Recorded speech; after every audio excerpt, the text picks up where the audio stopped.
ulama, para habaib, para asatid, guru-guru kita yang hadir di sini. Mudah-mudahan guru-guru kita semua Allah panjangkan umurnya, Allah sehatkan badannya, Allah jaga zahir batinnya, Allah menangkan perjuangannya. Amin ya rabbal. Dan salam penghormatan yang paling istimewa saya hadiahkan kepada hadirin, hadirat, muslimin, muslimat, baik yang menyaksikan secara langsung atau menyaksikan melalui live streaming. Kita semua angkat tangan, kita minta sama Allah, mudah-mudahan tidaklah kita keluar dari tempat ini kecuali semua dosa kita diampuni oleh Allah. Yang sakit Allah angkat penyakitnya, Allah sehatkan badannya. Semua yang hadir dilapangkan rezekinya, diberkahi kehidupannya.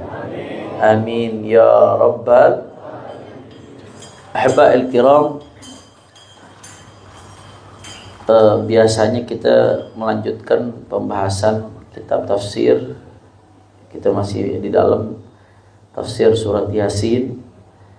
Tapi karena ada satu hal yang harus disampaikan, ya ikhwan, sebentar lagi, hampir seminggu lagi kita akan menyambut satu malam yang agung, yang besar, yaitu malam nisfu Sya'ban.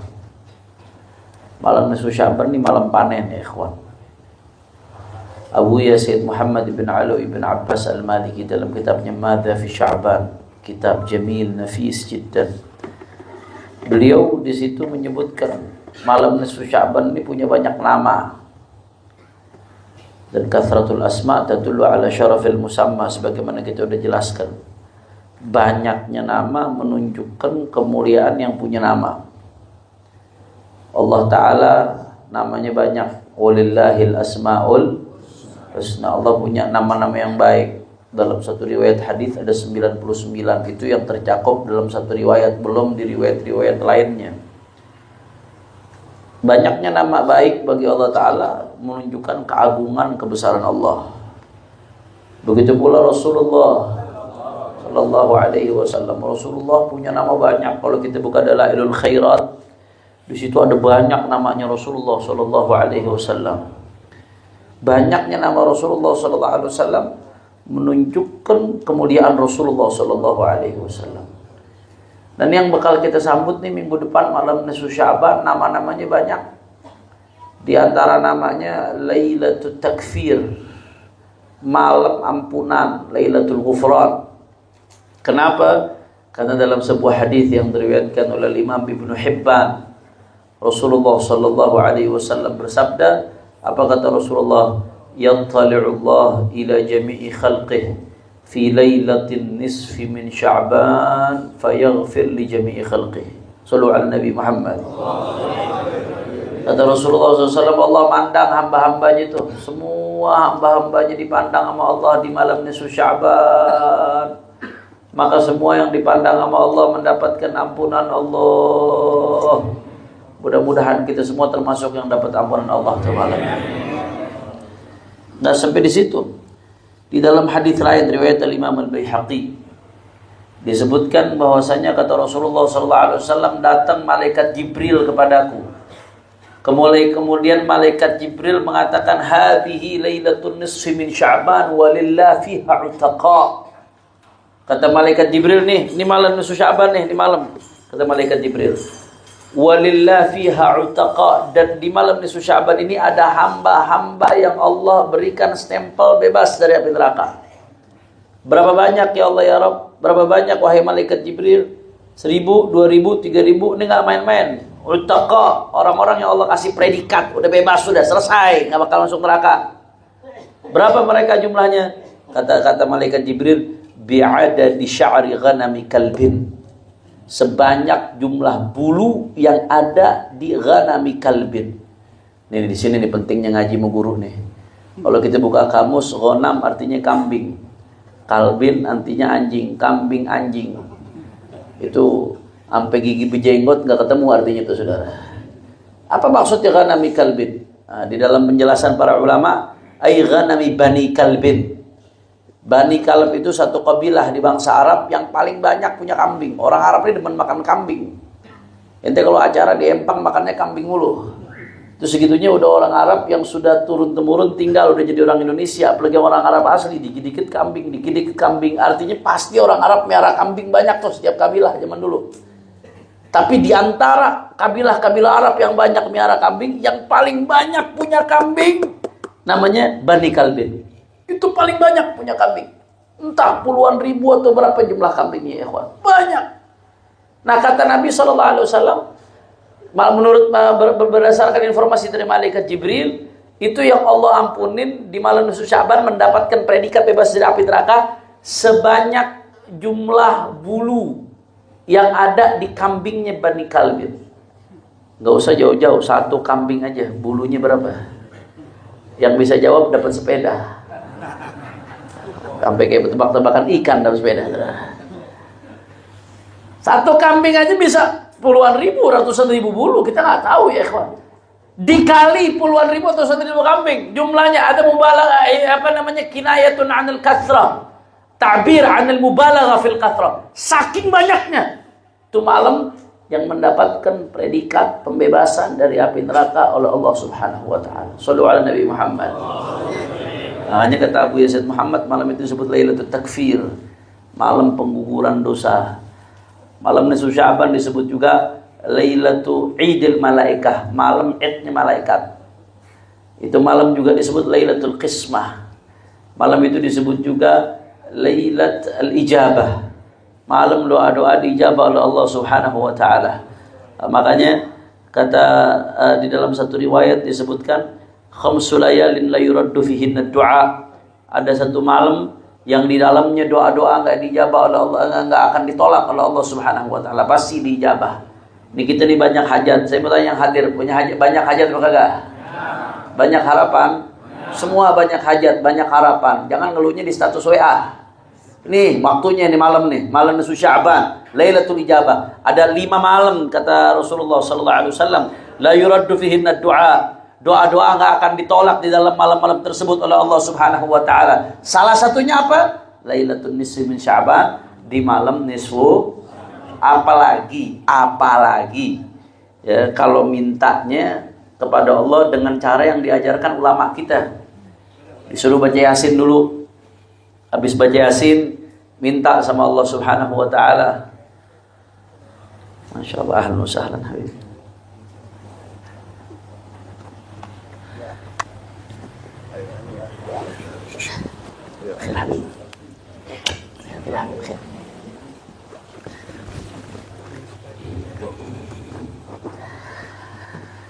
Nah, apalagi mintanya dengan cara yang diajarkan sama ulama-ulama kita. Ulama kita ngajarin, kalau malam nisfu Sya'ban baca Yasin dulu 3 kali. Nanti minta sama Allah Ta'ala, minta panjang umur dalam taatillah, minta rezekinya biar digampangin sama Allah Ta'ala, minta ada niat-niat tuh diajarin sama ulama-ulama kita. Lo dari mana itu dalilnya, Beb? Nabi aja nggak pernah begitu. Malam nisfu Sya'ban baca Yasin 3 kali. Ini dari mana ceritanya nih? Aturan dari mana nih malam nisfu Sya'ban baca Yasin 3 kali? Saudara, saya mau tanya sama semua yang hadir. Baca Yasin, amal soleh atau bukan? Amal soleh, baca Quran. Baca Yasin itu amal soleh, baca Quran. Cuma orang gorom, cuma orang gila yang bilang baca Yasin bukan amal soleh, saudara. Baca Yasin itu amal soleh. Sedangkan Rasulullah SAW ngajarin kita tawassul bil amal solehah. Yang udah ma'ruf ceritanya dalam hadis sahih. Bagaimana ada 3 orang terjebak dalam goa. Saya udah pernah ceritakan kalau nggak salah di majelis ini. 3 orang terjebak di dalam goa. Ya, goanya ketutup, mereka nggak bisa keluar. Akhirnya yang satu tawassul, ya Allah, dia berbakti sama orang tuanya, berkat bakti sama orang tua, ya Allah berikan kami kelapangan, kebuka dikit goanya. Yang satu lagi, saudara, dia pernah menghindari zina. Menghindari zina itu amal soleh. Ya, ada kesempatan berzina dengan perempuan yang dia suka, tapi dia hindari, ya Allah, berkat saya ngindarin zina, ya Allah, maka berikan kelapangan, buka lagi dikit goanya. Satu lagi, ya Allah, saya pernah menjalankan amanat seseorang. Amanat betul-betul dijaga sampai dikembalikan kepada pemiliknya. Ya Allah, ya Rabb, berkat menjaga amanat tersebut, ya Allah, ya berikan kelapangan. Akhirnya kebuka pintu goanya. Masing-masing minta kepada Allah berkat amal solehnya. Dari sini, jangankan kita, Ibnu Taimiyah lagi, yang katanya dijadikan panutan oleh kelompok yang anti tawasul. Ibnu Taimiyah itu mengatakan, dan ulama sepakat tawassul dengan amal soleh itu boleh. Tawassul dengan amal soleh boleh. Mereka nih ribut-ribut, ulama-ulama mereka ribut tawassul dengan sosok, itu yang nggak boleh menurut mereka. Kita punya dalil lagi tuh, tapi saya nggak mau situ-situ dah, kejauhan. Ini tawassul amal soleh, sepakat. Hati yang wahabinya ulamanya sepakat, saudara, boleh. Nah saya mau tanya, baca yasin amal soleh atau bukan? Amal soleh, baca yasin, baca Quran. Kita baca yasin, habis itu kita minta sama Allah, ya Allah ya Rabb, dengan berkat pembacaan surat yasin. Berarti tawassul kepada Allah dengan berkat pembacaan surat yasin yang merupakan amal soleh. Minta A, B, C, D, E, F, G. Udah malamnya malam nisfu Sya'ban, malam diijabah doa, minta sama Allah berkat amal soleh. Udah ijabah di atas ijabah, saudara. Lalu ala Nabi Muhammad. Makanya rugi banget tuh, rugi banget kalau ada orang malam nisfu Sya'ban nggak dimanfaatin betul waktunya, keluyuran, nggak minta sama Allah. Padahal dia punya hajat, banyak masalah, punya kebutuhan. Tinggal malam nisfu Sya'ban main HP juga gak habisnya, saudara. Waktu habis nongkrong dibuat hal-hal yang gak bermanfaat. Rugi. Agamanya gak rugi, Islam gak rugi, dia yang rugi. Karena melewati kesempatan yang diberikan oleh Allah Subhanahu. Kira-kira sampai sini jelas apa kagak? Maka ya malam nisfu Sya'ban saya sebutnya malam panen. Panennya luar biasa. Maka oleh karena itu kalau kita lagi mau panen depan mata, apa yang mesti diwaspadai? Jangan sampai ada hama. Hama itu bisa bikin gagal panen. Udah panen, udah bagus-bagus nih, depan mata panen, tapi kalau hamanya dibiarkan, bisa gagal tuh panennya tuh. Berantakan. Maka hati-hati, nisfu Sya'ban begitu, malam nisfu Sya'ban tuh malam panen. Tapi Nabi Muhammad SAW ngasih tahu ada hama-hama yang bisa bikin kita gagal panen di malam nisfu Sya'ban. Ini yang mesti kita hindari ya ikhwan. Apa aja hamanya? Kalau kita lihat saudara, kalau kita lihat di dalam riwayat hadis, di dalam berbagai riwayat, baik riwayat Al-Imam Ibnu Hibban, atau riwayatnya Al-Imam Al-Baihaqi, atau riwayatnya Imam Ahmad bin Hanbal, atau ada satu riwayat juga saudara dalam Baihaqi, riwayat yang lain. Kalau kita kumpulin min majmu' riwayat al-ahadith, dari kumpulan berbagai riwayat ahadith, ya di malam Sya'ban itu semuanya Allah ampunin, semuanya dikasih pembebasan api neraka, dikasih ijabah doa, dikasih berbagai macam keistimewaan, kecuali 7 golongan. 7 golongan ini ibarat orang yang lagi panen tapi ada hama, itu yang bikin dia gagal panen, saudara. Walaupun dia ketemu malam nisfu Sya'ban, maka dia nggak dapat apa-apa dalam malam nisfu Sya'ban tersebut. Kita mesti khawatir, kita mesti tahu 7 golongan ini bukan supaya kita jadi dari bagian 7 golongan tersebut, bukan. Tapi supaya jangan sampai kita masuk ke 7 golongan tersebut. Kadang-kadang araftu syarra li syarr walakin li tawaqqih wa man lam ya'rif syarra min al khairi waqa'a fi. Kita kadang-kadang penting untuk tahu keburukan. Penting buat tahu keburukan. Buat apa kita tahu keburukan? Buat bisa ngindarin keburukan. Karena kalau orang yang nggak tahu keburukan, dia akan jatuh dalam keburukan, ikhwan. Mesti tahu keburukan itu, yang tahu mana yang buruk, mana yang baik. Kita mesti tahu jenis-jenis keburukan, mesti tahu supaya kita bisa ngindarin keburukan tersebut. Maka ada 7 golongan. Tadi keistimewaan malam nisfu Sya'ban yang akan kita sambut bentar lagi ini yang begitu luar biasa. Ada 7 golongan yang akan diharamkan oleh Allah Subhanahu wa taala, tidak akan mendapatkan keistimewaan yang Allah berikan kepada hamba-hambanya di malam nisfu Sya'ban. Siapa saja 7 golongan tersebut? Yang pertama musyrik. Orang-orang yang menyekutukan Allah. Na'udzubillah min. Hati-hati zaman sekarang. Kadang-kadang orang seenaknya gampang percaya sama dukun, percaya sama peramal. Setiap malam tahun baru ada Mama Loren lah, Mama Lemon lah, Mama segala macam lah, saudara. Hati-hati ikhwan, hati-hati. Na'udzubillah min. Itu yang pertama. Insyaallah di sini mudah-mudahan enggak ada yang musyrik, insyaallah. Yang kedua, kata Nabi sallallahu alaihi wasallam riwayat Ibnu Hibban. Yang kedua, siapa yang enggak dapat ampunan Allah di malam nisfu Sya'ban? Musyahin. Siapa itu musyahin? Sama Abu Yazid Muhammad diartikan. Kata Abu Yazid Muhammad, musyahin itu munafiqun, syirrirun, yab'atsu syiqaq wal adawata bainal mutahabbin wa yuqidu naral adawati bainal mutahabbin. Musyahin itu adalah seorang munafik yang syirir, bengis, yang kerjaannya ngapain? Dia ba'atsu syiqaq, menebar perpecahan. Wa yuqidu naral adawati bainal mutahabbin, yang kerjaannya menyulut api permusuhan di antara orang-orang yang saling mencintai. Habaib sama kiai akur, saling cinta, saling dorong, saling sokong, adu domba kagak berhenti-berhenti. Yang begitu ada apa kagak? Ada orang sebagian zaman sekarang yang pokoknya asal kata bangun tidur melek mata aja lanjut ngadu domba habaib di medsos, saudara. Ada. Wah, dahsyat, saudara. Ada musyahin. Hubungan yang dibangun sudah begitu bagus di Bogor ini di Jawa Barat, dari zaman Mamak Gentur, anak-anak beliau, cucu-cucu beliau terjalin hubungan baik dengan para alim ulama, para habaib, saudara. Begitu juga kalau di Bogor ini ada Kiai Haji Abdullah bin Nuh, juga aulia ulama yang lainnya, Mamak Bakri, itu hubungannya sama habaib indah, habaib kiai hubungannya indah, saudara. Ya adu domba, dibentur-benturin gak ada habisnya, saudara. Masya Allah, gak senang lihat orang Islam akur, gak senang lihat umat Rasulullah akur, gak senang. Yang model begitu ada apa kagak? Hati-hati, musyahin. Ya urusan oknum di masing-masing kelompok, ada yang bejat, di mana sih yang gak ada oknumnya? Kalau ada satu suku ada oknumnya yang bejat, masa iya satu suku mau kita musuhin? Ya kan gak begitu. Habaib yang bajingan ada, kita gak pungkiri. Yang bejat ada, yaitu mencoreng nama baik habaib, menyimpang daripada jalan datuk-datuknya, iya. Tapi terus habaibnya semuanya gitu mau dihantam, mau diadu domba sama kiai. Oknum kiai yang melanggar aturan juga ada, oknum gus yang menyimpang juga ada. Kalau bicara oknum di semua golongan, oknumnya juga ada, betul apa kagak? Tapi jangan jadi manusia tuh kayak laler. Tahu kayak laler? Laler tuh ada tempat bagus gak mau, nyarinya yang bau. Itu laler. Jadilah seperti lebah. Lebah itu maunya cuma di tempat bersih, nyarinya bunga. Kalau ngelihat sesuatu ini tergantung kita. Kalau ada orang yang kayak laler, demennya kalau ngelihat orang nyarinya yang jeleknya aja, saudara. Ngelihat satu kelompok nyarinya yang jeleknya aja. Nggak mau ngelihat sisi bagus tuh, nggak mau. Selalu ngelihat sisi negatif. Ngelihat apapun mandang sisi negatif. Itu laler tuh, saudara.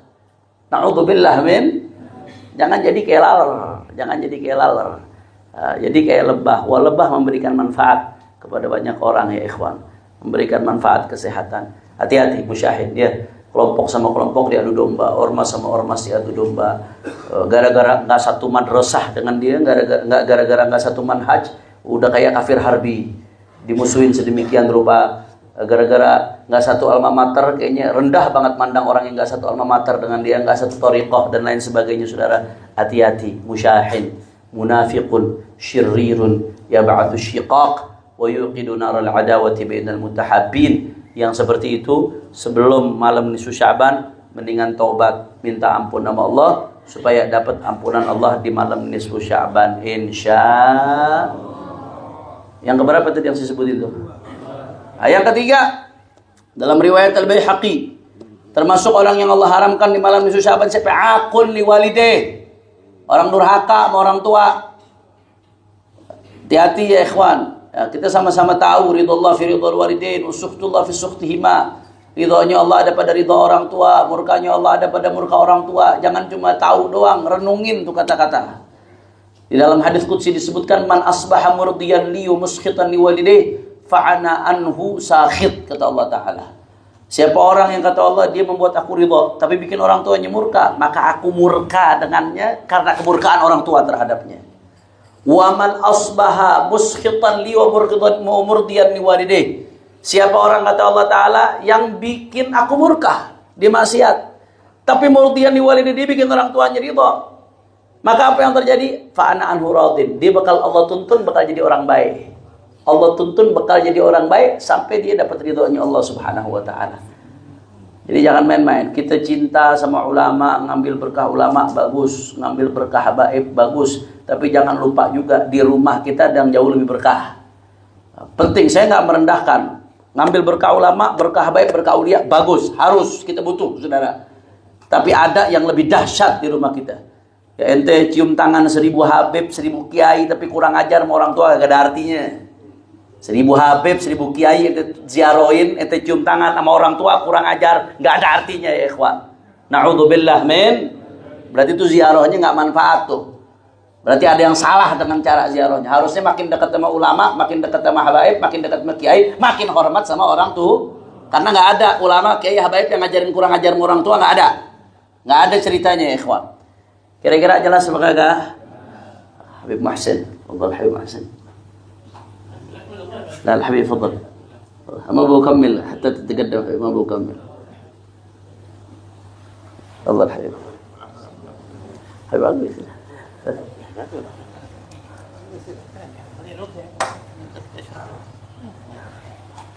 صلوا على النبي محمد. Tadi yang keberapa? Yang ketiga, yang keempat, di antara yang enggak akan dapat ampunan Allah di malam Sya'ban siapa? Qati'ur rahim. Orang yang mutusin tali silaturahmi, na'udzubillah min dzalik. Na'udzubillah min dzalik. Ya, mutusin tali silaturahmi. Ponakan sama paman kagak saling teguran. Adik sama kakak enggak saling teguran, cuma gara-gara duit enggak seberapa. Gara-gara urusan warisan. Kadang-kadang gara-gara ego yang enggak seberapa. Gara-gara urusan emosi nggak seberapa sampai mempertahankan ego, rela nggak tegur tahun-tahunan. Yang begitu ada apa kagak? Intabih. Di dalam para ulama mengatakan qati'ur rahim mal'unun fi thalathi mawadhi' min al-kitab. Orang mutusin tali silaturahmi Allah laknat di 3 ayat dalam Al-Qur'an, Saudara. Ini saya mau tanya nih yang hadir nih semua, pengen nggak umroh? Pengen. Mudah-mudahan semuanya bisa umroh, bisa haji insyaallah. Kalau udah berangkat umroh nih, masuk Ka'bah pengen nggak? Hebat nggak orang bisa masuk Ka'bah? Masuk Ka'bah aja hebat, apalagi mati dalam Ka'bah, Saudara. Masya Allah. Tapi kata ulama apa dalam riwayat disebutkan qati'ur rahim mal'unun walau mata fi jawfil Ka'bah. Orang mutusin tali silaturahmi walaupun mati di dalam Ka'bah dilaknat, Saudara. Intabih, jangan main-main urusan silaturahmi, ya ikhwan. Innar rahmata la tanzilu ala qaumin fihim qati'. Rahmat Allah nggak turun sama satu kaum yang di dalamnya ada orang yang mutusin tali silaturahmi. Kata Imam Al-Haddad, kesian, kaumnya aja ikut sial gara-gara dia. Kaumnya aja ikut sial gara-gara ada orang di dalamnya ada mutusin tali silaturahmi. Apalagi orang itu sendiri. A'udzubillah min dzalik. Maka hati-hati ikhwan, hati-hati. Apa sih ego apa yang mau dipertahankan sampai rela nggak dapat rahmat Allah? Ego apa yang mau dipertahankan tuh? Ego apa? Sehebat apa ego itu? Ente bisa selamat di kuburan gara-gara mempertahankan ego tuh, mempertahankan emosi sesaat. Sehebat apa ego itu sampai ente rela mempertahankan nggak mau tegur sapa, sampai rela nggak dapat rahmat Allah. Laknat itu artinya apa? Tardud min rahmatillah, dijauhin dari rahmatnya Allah Subhanahu wa taala. Maka ayo, ini pulang dari tempat ini kita pengen nyambut nisfu Sya'ban. Jangan sampai kita dapat hama akhirnya nggak jadi panen di malam nisfu Sya'ban. Siapin baik-baik. Ya, yang masih ada hubungan silaturahmi yang diputuskan sambung. Kata Rasulullah SAW, laisal wasilu bil mukafid. Orang yang betul-betul nyambung tali silaturahmi bukan yang orang baik dibalas baik. Biasa kalau begitu, baik dibalas baik wajar. Senyum dibalas senyum wajar. Orang datang ke kita, kita balas datang ke dia, wajar. Nggak kaget kalau yang begitu, siapa juga bisa. Tapi yang betul-betul orang nyambung tali silaturahmi itu, yang didoain nama Nabi SAW, nyambung tali silaturahmi, bikin panjang umur, bikin murah rezeki, Saudara, dan seterusnya. Itu yang bagaimana? Man idza qata'tahu wasalak. Orang yang kalau kamu putuskan hubungan dengan dia, dia malah nyambung kepada kamu. Itu yang benar-benar nyambung silaturahmi, Saudara. Yang begitu kita diemin, dia negor duluan. Yang begitu Saudara kita narik tangan gak mau salaman, dia yang mengulurkan tangan kepada kita. Yang begitu kita buang muka, pasang cemberut, dia duluan yang pasang muka baik kepada kita, Saudara. Itu yang betul-betul nyambung tali silaturahmi. Nah, makanya ayo pulang dari tempat ini, daripada kita gak gagal panen, mendingan kalahin ego sedikit. Ini saya ngomong begini nih, masing-masing setan lagi bisik di kupingnya. Kalau saya minta maaf duluan, gede kepala itu orang nanti. Saya lebih tua dari dia. Duit saya lebih banyak, saya kakak. Duit saya lebih banyak. Oh, kalau saya minta maaf duluan nanti, wah, repot, saya ngaji lebih lama, anak baru kemarin itu. Setan bakal bisikin begitu. Kenapa? Karena memang setan tujuannya bikin ente gak dapat rahmat. Nah, sekarang ente tinggal pilih, mau ikut Rasulullah SAW, atau mau ikut setan. Ini Rasulullah udah ngasih nih di depan mata, waktunya panen, malam nisfu Sya'ban. Tapi kalau masih mutusin silaturahmi, ente gagal panen. Ayo, mau ngikut Rasulullah, mau ngikut setan, lawan itu ego, saudara. Apa sih ego yang bisa dipertahankan sampai kita rela nggak dapat rahmatnya Allah Subhanahu Wa Taala? Naudzubillah min, nggak ada urusan, ulurin tangan duluan, tegur duluan, minta maaf duluan. Mau dibilang nggak ada harga diri, mau dibilang rendah, sabudutain, saudara. Yang penting aing dapat rahmat Allah Subhanahu Wa Taala. Betul atau tidak? Jangan cuma betul-betul doang, diamalin. Samuhun, samuhun kalau kata Habib Alwi. Sumuhun. Ya, pokoknya begitu kurang lebih dah. Samihni kalau salah. Allahumma shalli ala Muhammad. Yang keberapa tadi? Yang keempat. Berarti sekarang yang kelima, mudminul khamr. Nah, di dalam hadis riwayat Baihaqi termasuk yang Allah haramkan keberkahan di malam nisfu Sya'ban, orang yang masih bercandu alkohol. Bukan cuma alkohol, termasuk wayul hakubil khamr al mukhaddirat. Ya, narkoba itu hukumnya disamakan. Apapun jenisnya narkoba, narkotika, sabu-sabu, tope miring, saudara, ganja, tembakau gorila, saudara, pil ekstasi dan lain sebagainya. Na'udzubillah min. Gara-gara kenikmatan sesaat hancur dunia, hancur akhirat. Na'udzubillah min dzalik. Ya, itu termasuk yang bahaya. Kalau yang masih seperti itu tobat, mohon ampun sama Allah Subhanahu Wa Taala. Hancur, dunianya hancur, akhiratnya hancur. Bukan cuma akhirat, dunianya juga hancur, saudara. Jadi la bahagia fi dunia wala bahagia fi akhirat. Cuma gara-gara mau nge-fly sebentaran, mau ngerasain gelek sebentaran, saudara, mau ngerasain enak sebentar, rela hancur dunia, rela hancur akhirat. Na'udzubillah min dzalik, ya ikhwan. Kemudian yang sekarang yang keberapa? Yang keenam. Yang keenam qatilun nafs. Orang yang ngebunuh. Dalam riwayat Imam Ahmad bin Hanbal, orang yang ngebunuh orang lain, kalau dia belum tobat malam nisfu Sya'ban nggak dapat apa-apa. Tobatnya orang yang ngebunuh gimana ya? Kisos. Kalau nggak kisos ya minta ridho dari keluarga yang dibunuh, mungkin dengan menjalankan hukum atau dengan minta ridho sampai keluarganya ridho, saudara.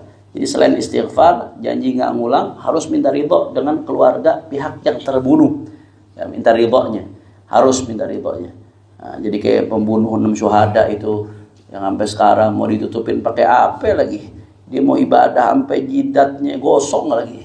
Nah, selama nggak minta ridho sama keluarga yang terbunuh, termasuk malam nisfu Sya'ban nggak dapat apa-apa. Na'udzubillah min. Hati-hati tangan kita hati-hati. Ya, la yazalul mar'u fi fushatin min dinih ma lam yusib daman haram. Seorang hamba masih ada dalam kelapangan agamanya selama dia nggak menyentuh darah yang haram. Kalau dia nyentuh darah yang haram, na'udzubillah min dzalik. Man a'ana 'ala qatli akhi walau bisyitri kalimah laqiyallahu maktubun fi jabhatihi ayusun min rahmatillah. Na'udzubillah min dzalik. Siapa yang membantu ngebunuh saudaranya walaupun separuh kata, ikut ngebantu ngebunuh saudaranya muslim, sesama umatnya Nabi Muhammad sallallahu alaihi wasallam, hati-hati ya, ngebantu ngebunuh saudaranya sama muslim walaupun cuma dengan separuh kata, bukan dengan golok, bukan dengan golok, ngebantunya cuma dengan separuh kata. Kalau lengkapkan itu. Ada orang lagi dibunuh mau dikejar, di mana posisinya? Unjukin gitu doang. Itu kan separuh kata tuh. Itu maktubun laqiyallah maktubun fi jabhati aisun min rahmatillah. Nanti begitu ngadep Allah Subhanahu Wa Taala tertulis di keningnya putus asa dari rahmatnya Allah Subhanahu Wa Taala. Na'udzubillah min dzalik. Mudah-mudahan tangan kita diselamatkan dari menumpahkan darah yang haram. Selanjutnya yang ketujuh, yang terakhir, zaniyah bifarjiha, orang yang suka berzina. Seseorang perempuan yang berzina dengan farajnya, termasuk kalau dia nggak tobat, nggak mohon ampun nama Allah, tidak mendapatkan apa-apa di malam nisfu Sya'ban. Na'udzubillah min. Habib ngomongnya nggak enak banget dari tadi, nggak ada enak-enaknya, semuanya bikin sumpah. Ya, mendingan ngomong pahit tapi jadi obat daripada manis mulu akhirnya sakit diabetes, saudara. Kadang-kadang perlu ngomong pahit tapi jadi obat daripada manis mulu akhirnya diabetes. Sekali-sekali yang manis penting, targhib itu penting, tapi harus diimbangi dengan targhib. Jadi Al-Quran entar targhib, nanti pahala disebutin, habis itu nyebutin dosa, habis janjiin yang manis-manis Allah Ta'ala ngancem lagi. Harus berimbang tuh, hadis juga begitu isinya, targhib. Begitu juga kita ngaji, jangan cuma yang manis-manisnya doang, rojak doang, nanti gak ada khaufnya, ngegampangin maksiat ujung-ujungnya. atau cuma khauf mulu, nakutin mulu, kagak ada enak-enaknya. Akhirnya kesannya takut banget sama Allah, nggak ada rahmat sama sekali, nggak ada husnudzan sama Allah Ta'ala. Imbang. Bagi kita-kita ini yang masih suka maksiat, imbang. Harus ada targhibnya, ya, dimotivasi, dikasih janji-janji yang manis dari pahala Allah Subhanahu wa Ta'ala. Juga di sisi lain tarhib, harus imbang dengan ancaman supaya kita takut dengan ancaman dari Allah Subhanahu. Maka ya hidupin malam nisfu Sya'ban, hidupkan. Yang bisa berangkat ke Pekalongan kayak orang-orang tua kita dulu, nisfu Sya'ban berangkat ke Pekalongan, bagus. Kalau yang nggak bisa, hidupin di masjid-masjid sekitar rumah kita, hidupin di musola-musola sekitar rumah kita sebelum nisfu Sya'ban. Kalau ada yang masih terlibat 1 dari 7 yang tadi disebutkan, segera tuntaskan supaya hamanya udah bersih sebelum kita panen. Mudah-mudahan di malam nisfu Sya'ban ini kita termasuk orang yang Allah bebaskan dari api neraka, termasuk hamba-hamba yang diampuni nama Allah. Kita, orang tua kita, orang-orang yang kita cinta, orang-orang kita sayang, mudah-mudahan semuanya dapat rahmat Allah Subhanahu wa Ta'ala. Mudah-mudahan Allah berkahi sisa bulan Sya'ban kita. Allah sampaikan kita ke bulan Ramadan. Barikillahumma lana fi Sya'ban wa ballighna Ramadan. Dan mudah-mudahan Ramadan ini jadi salah satu Ramadan terbaik dalam hidup kita. Kita mendapatkan Lailatul Qadar, mendapatkan pembebasan dari api neraka, keluar dari Ramadan jadi hamba yang betul-betul bertakwa sampai kita husnul khatimah, sampai husnul khatimah. Ala hadhihi an-niyyah wa likulli niyyatin salihah bi sirril Fatihah. Bismillahirrahmanirrahim. Alhamdulillahirabbil alamin arrahmanir rahim maliki yaumiddin. Iyyaka na'budu wa iyyaka nasta'in ihdinas siratal mustaqim siratal ladzina an'amta 'alaihim ghairil maghdubi 'alaihim waladdallin. Karena kita tawakufan sementara, berarti lanjut Habis Syawal Habib ya. Insyaallah kita lanjut di Habis Syawal karena ini tawakufan sementara, berarti ini bulan Januari, Februari, Maret akhir bulan kayaknya masih awal-awal Syawal itu kelihatannya. Berarti April kemungkinan Habib ya. Pertengahan Syawal. Pertengahan Syawal mulai. Ya berarti pengajian April jatuhnya masuknya insyaallah. Ya jadi baru kita lanjut tafsir lagi nanti insyaallah. Dan mudah-mudahan yang sedikit ini bermanfaat.